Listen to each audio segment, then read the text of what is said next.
ओम श्री परमात्मने नमः। ओम नमो भगवते वासुदेवाय। श्रीमद् भागवतम महापुराण का महात्म अध्याय 6 सप्ताह यज्ञ की विधि। श्री सनकादि कहते हैं कि नारद जी, अब हम आपको सप्ताह श्रवण की विधि बताते हैं। यह विधि प्राय लोगों की सहायता और धन में साध्य कही गई है। पहले तो यत्नपूर्वक ज्योतिषी को बुलाकर मुहूर्त पूछना चाहिए तथा विवाह के लिए जितने धन का प्रबंध किया जाता है उतने ही धन की व्यवस्था इसके लिए करनी चाहिए। कथा आरंभ करने में भाद्रपद, आश्विन, कार्तिक, मार्गशीर्ष, आषाढ़ और श्रावण, ये 6 महीने श्रोताओं के लिए मोक्ष की प्राप्ति के कारण हैं। देवर्षे, इन महीनों में भी भद्रा व्यतिपात आदि कुयोगों को सर्वथा त्याग देना चाहिए तथा दूसरे लोग जो उत्साही हों उन्हें अपना सहायक बना लेना चाहिए। फिर प्रयत्न करके देश देशांतरों में यह संवाद भेजना चाहिए कि यहाँ कथा होगी, सब लोगों को सपरिवार पधारना है। इस प्रकार विनय पूर्वक उन्हें निमंत्रित करें और जो लोग आएं उनके लिए यथोचित निवास स्थान का प्रबंध करें। कथा का श्रवण किसी तीर्थ में, वन में अथवा अपने घर पर भी अच्छा माना गया है। चौक पूरे घर की सारी सामग्री उठाकर एक कोने में रख दें। 5 दिन पहले से ही यत्नपूर्वक बहुत से बिछौनों का वस्त्र एकत्र कर लें तथा केले के खंभों से सुशोभित एक ऊंचा मंडप तैयार कराएं। उसे सब ओर फल, पुष्प, पत्र और चंदोवे से अलंकृत करें तथा चारों ओर झंडियां लगाकर तरह तरह के सामानों से सजा दें। उस मंडप में कुछ ऊंचाई पर 7 विशाल लोकों की कल्पना करें और उनमें विरक्त ब्राह्मणों को बुला कर बैठाएं। आगे की ओर उनके लिए यहाँ वहाँ यथोचित आसन तैयार रखें। उनके पीछे वक्ता के लिए भी एक दिव्य सिंहासन का प्रबंध करें। यदि वक्ता का मुख उत्तर की ओर रहे तो श्रोता पूर्वाभिमुख होकर बैठें, और यदि वक्ता पूर्वाभिमुख रहे तो श्रोता को उत्तर की ओर मुख करके बैठना चाहिए, अथवा वक्ता और श्रोता को पूर्वामुख होकर बैठना चाहिए। श्रीमद् भागवतम के प्रवचन में ऐसे लोगों को नियुक्त नहीं करना चाहिए जो पंडित होने पर भी अनेक धर्मों के चक्कर में पड़े हुए हैं, पाखंड के प्रचार हों। वक्ता के पास ही उसकी सहायता के लिए एक वैसा ही विद्वान और स्थापित करना चाहिए, वह भी सब प्रकार के संशयों की निवृत्ति करने में समर्थ और लोगों को समझाने में कुशल हो। कथा प्रारंभ के दिन से 1 दिन पूर्व व्रत ग्रहण करने के लिए वक्ता को क्षौर करा लेना चाहिए तथा अरुणोदय के समय शौच से निवृत्त होकर अच्छी तरह स्नान करें और संध्यादि अपने नित्य कर्मों को संक्षेप से समाप्त करके कथा के विघ्नों की निवृत्ति के लिए गणेश जी का पूजन करें। तदंतर पितृगण का तर्पण कर पूर्व पापों की शुद्धि के लिए प्रायश्चित करें और एक मंडल बनाकर उसमें श्री हरि को स्थापित करें। फिर भागवतम श्री कृष्ण को लक्ष्य करके मंत्रोच्चारण पूर्वक क्रमशः षोडशोपचार विधि से पूजन करें और उसके पश्चात प्रदक्षिणा तथा नमस्कार आदि कर इस प्रकार स्तुति करें। करुणानिधान, मैं संसार सागर में डूबा हुआ और बड़ा दीन हूँ। कर्मों के मोह रूपी ग्राह ने मुझे पकड़ रखा है। आप इस संसार सागर से मेरा उद्धार कीजिए। इसके पश्चात धूप, दीप आदि सामग्रियों से श्रीमद् भागवतम की भी बड़े उत्साह और प्रीतिपूर्वक विधि विधान से पूजा करें। फिर पुस्तक के आगे नारियल रखकर नमस्कार करें और प्रसन्न चित्त से इस प्रकार स्तुति करें कि श्रीमद् भागवतम के रूप में आप स्वयं साक्षात श्री कृष्ण चंद्र ही विराजमान हैं। नाथ, मैंने भवसागर से छुटकारा पाने के लिए आपकी शरण ली है। मेरा यह मनोरथ आप बिना किसी विघ्न बाधा के सांगोपांग पूरा करें। केशव, मैं आपका दास हूँ। इस प्रकार दीन वचन कहकर फिर वक्ता का पूजन करें, उसे सुंदर वस्त्राभूषणों से विभूषित करें और फिर पूजा के पश्चात उसकी इस प्रकार स्तुति करें। शुक स्वरूप भगवान, आप समझाने की कला में कुशल और सब शास्त्रों में पारंगत हैं। आपका इस कथा को प्रकाशित करके मेरा ज्ञान दूर करें। फिर अपने कल्याण के लिए प्रसन्नता पूर्वक उसके सामने नियम ग्रहण करें और 7 दिनों तक यथाशक्ति उसका पालन करें। कथा में विघ्न ना हो इसके लिए 5 ब्राह्मणों को और वरण करें। वे द्वादशाक्षर मंत्र द्वारा भगवान नाम के नामों का जप करें। फिर ब्राह्मण अन्य विष्णु भक्त एवं कीर्तन करने वालों को नमस्कार करके उनकी पूजा करें और उनकी आज्ञा पाकर स्वयं भी आसन पर बैठ जाएं।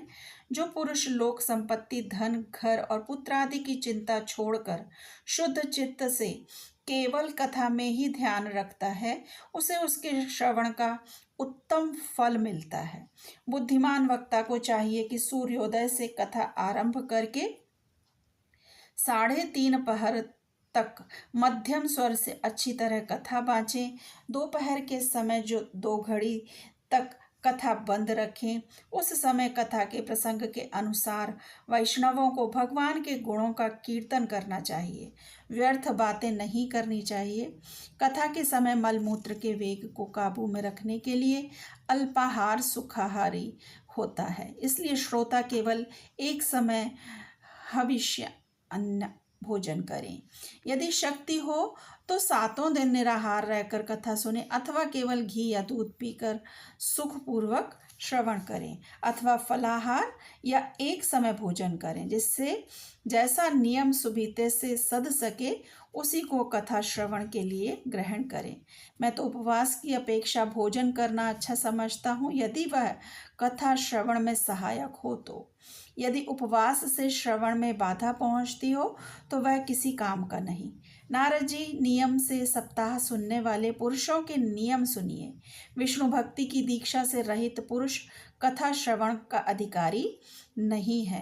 दाल, मधु, तेल, गरिष्ठ अन्न, भाव दूषित पदार्थ और बासी अन्न, इनका इसे सर्वदा ही त्याग करना चाहिए। काम, क्रोध, मद, मान, मत्सर, लोभ, दंभ, मोह और द्वेष को तो अपने पास भी नहीं फटकने देना चाहिए। वह वेद, वैष्णव, ब्राह्मण, गुरु, गो सेवक तथा स्त्री, राजा और महापुरुषों की निंदा से भी बचे। नियम से कथा सुनने वाले पुरुष को पतित, गायत्रीहीन, द्विज ब्राह्मणों से द्वेष करने वाले तथा वेद को ना मानने वाले पुरुषों से बात नहीं करनी चाहिए। सर्वदा सत्य, शौच, दया, मौन, सरलता, विनय और उदारता का बर्ताव करना चाहिए। धनहीन, क्षय रोगी, किसी अन्य रोग से पीड़ित, भाग्यहीन, पापी, पुत्रहीन और मुमुक्षु भी यह कथा श्रवण करें। जिस स्त्री का रजोदर्शन रुक गया हो, जिसके एक ही संतान होकर रह गई हो, जो बांझ हो, जिसकी संतान होकर मर जाती हो अथवा जिसका गर्भ गिर जाता हो, वह यत्न पूर्वक इस कथा को सुने। ये सब यदि विधिवत कथा सुने तो उन्हें अक्षय फल की प्राप्ति हो सकती है। यह अत्युत्तम दिव्य कथा करोड़ों यज्ञों का फल देने वाली है। इस प्रकार इस व्रत की विधियों का पालन करके फिर उद्यापन करें। जिन्हें इसके विशेष फल की इच्छा हो वे जन्माष्टमी व्रत के समान ही इस कथा व्रत का उद्यापन करें, किंतु जो भगवान के अकिंचन भक्त हैं उनके लिए उद्यापन का कोई आग्रह नहीं है। वे श्रवण से ही पवित्र हैं, क्योंकि वे तो निष्काम भगवत भक्त हैं। इस प्रकार जब सप्ताह यज्ञ समाप्त हो जाए तब श्रोताओं को अत्यंत भक्तिपूर्वक पुस्तक और वक्ता की पूजा करनी चाहिए। फिर वक्ता श्रोताओं को प्रसाद, तुलसी और प्रसादी मालाएं दे तथा सब कुछ मृदंग और झांझ की मनोहर ध्वनि से सुंदर कीर्तन करें। जय जयकार, नमस्कार और शंख ध्वनि का घोष कराएं तथा ब्राह्मण और याचकों को धन और अन्न दें। श्रोता विरक्त हो तो कर्म की शांति के लिए दूसरे दिन गीता पाठ करें और गृहस्थ हो तो हवन करें। उसमें हवन में दशम स्कंध का एक एक श्लोक पढ़कर विधि पूर्वक खीर, मधु, घृत, तिल और अन्नादि सामग्रियों से आहुति दें अथवा एकाग्र चित्त से गायत्री मंत्र द्वारा हवन करें। फिर 12 ब्राह्मणों को खीर और मधु आदि उत्तम पदार्थ खिलाएं तथा व्रत की पूर्ति के लिए गौ और स्वर्ण का दान करें। सनकादि जी कहते हैं, नारद जी, इस प्रकार तुम्हें यह सप्ताह श्रवण की विधि हमने पूरी सुना दी। अब और क्या सुनना चाहते हो? इस श्रीमद् भागवतम से भोग और मोक्ष दोनों ही सहज और सुलभ मिल जाते हैं। सूत जी कहते हैं, शौनक जी, यों कहकर महामुनि सनकादि ने 1 सप्ताह तक विधि पूर्वक इस सर्व पाप नाशनी, परम पवित्र तथा भोग और मोक्ष प्रदान करने वाली भागवतम का कथा का प्रवचन किया। सब प्राणियों ने नियम पूर्वक इसे श्रवण किया। इसके पश्चात उन्होंने विधि पूर्वक भगवान पुरुषोत्तम की स्तुति की।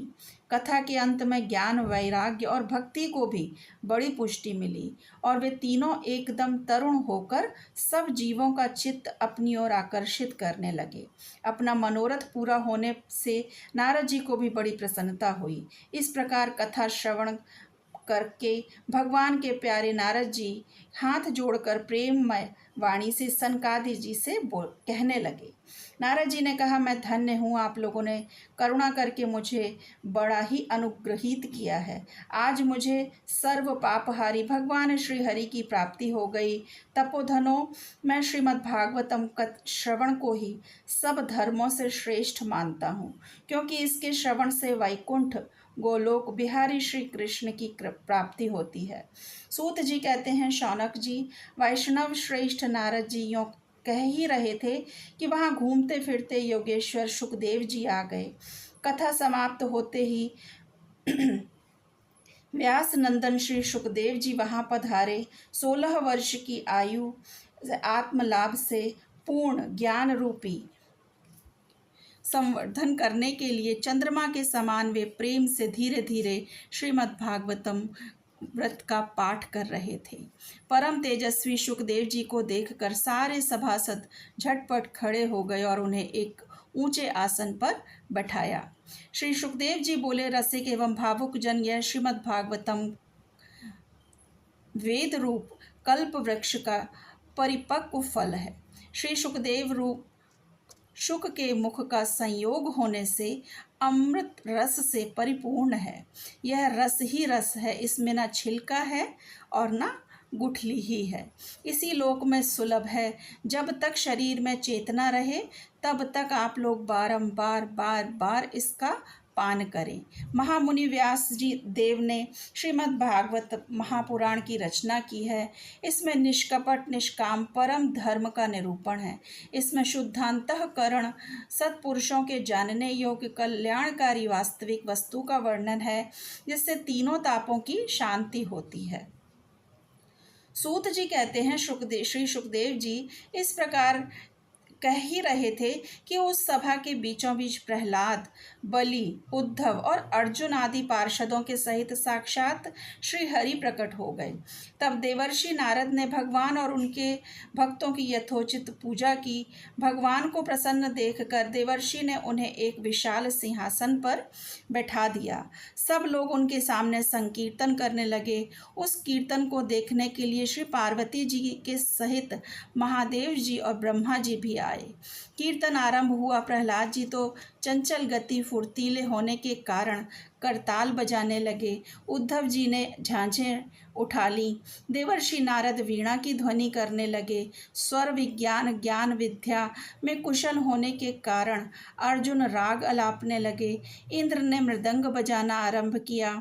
सनकादि बीच बीच में जय घोष करने लगे और इन सब के आगे सुखदेव जी तरह तरह की सरस अंग भंगी करके भाव बताने लगे।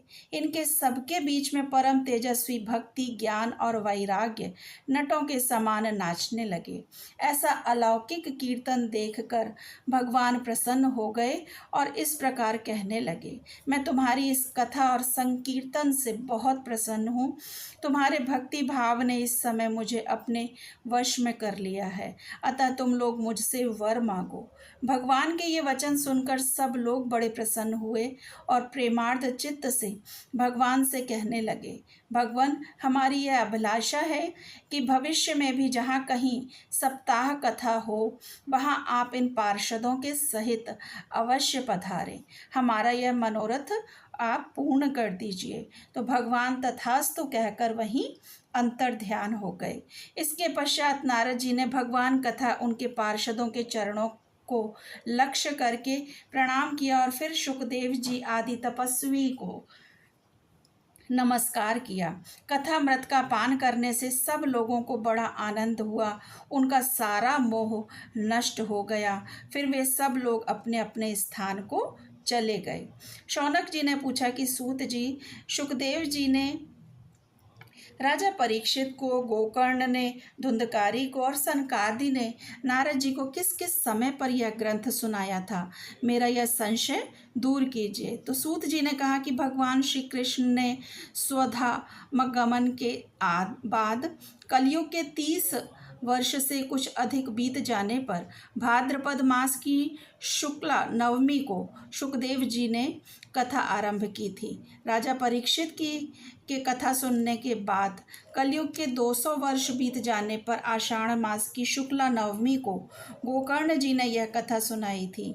इसके पीछे कलयुग के 30 वर्ष और निकल जाने पर कार्तिक शुक्ला नवमी से सनकादि ने कथा आरंभ की थी। निष्पाप शौनक जी, आपने जो कुछ पूछा था उसका उत्तर मैंने आपको दे दिया। इस कलयुग में भागवतम की कथा भव रोग की रामबाण औषध है। संतजन, आप लोग आदरपूर्वक इस कथामृत का पान कीजिए। यह कृष्ण को अत्यंत प्रिय, संपूर्ण पापों का नाश करने वाला, मुक्ति का एकमात्र कारण और भक्ति को बढ़ाने वाला है। लोक में अन्य कल्याणकारी साधनों का विचार करने और तीर्थों का सेवन करने से क्या होगा? अपने दूत को हाथ में पाश लिए देखकर यमराज उसके कान में कहते हैं कि देखो, जो भागवतम की कथा वार्ता में मत हो रहे हो उनसे दूर ही रहना। मैं औरों को ही दंड देने की शक्ति रखता हूँ, वैष्णवों को नहीं। इस असार संसार में विषय रूप विष की आसक्ति के कारण व्याकुल बुद्धि वाले पुरुषों, अपने कल्याण के उद्देश्य से आधे क्षण के लिए भी इस सुख कथा रूप अनुपम सुधा का पान करो। प्यारे भाइयों, निंदित कथाओं से युक्त कुपथ में व्यर्थ ही क्यों भटक रहे हो? इस कथा के कान में प्रवेश करते ही मुक्ति हो जाती है। इस बात के साक्षी राजा परीक्षित हैं। श्री सुखदेव जी ने प्रेम रस के प्रवाह में स्थित होकर इस कथा को कहा था। इसका जिसके कंठ से संबंध हो जाता है वह वैकुंठ का स्वामी बन जाता है। शौनक जी, मैंने अनेक शास्त्रों को देखकर आपको यह परम गोप्य रहस्य अभी अभी सुनाया है। सब शास्त्रों के सिद्धांतों का यही निचोड़ है। संसार में इस सुख शास्त्र से अधिक पवित्र और कोई वस्तु नहीं है। अतः आप लोग परमानंद की प्राप्ति के लिए इस द्वादश स्कंध रूप रस का पान करें। जो पुरुष नियम पूर्वक इस कथा का भक्ति भाव से श्रवण करता है और जो शुद्धांतःकरण भगवत भक्तों के सामने इसे सुनाता है, वे दोनों ही विधि का पूरा पूरा पालन करने के कारण इसका यथार्थ फल पाते हैं। उनके लिए त्रिलोकी में कुछ भी असाध्य नहीं रह जाता। ओम नमो भगवते वासुदेवाय। श्रीमद्भागवत महात्म समाप्त। ओम हरि ओम तत्सत। श्री कृष्ण अर्पणम अस्तु। हरे कृष्णा।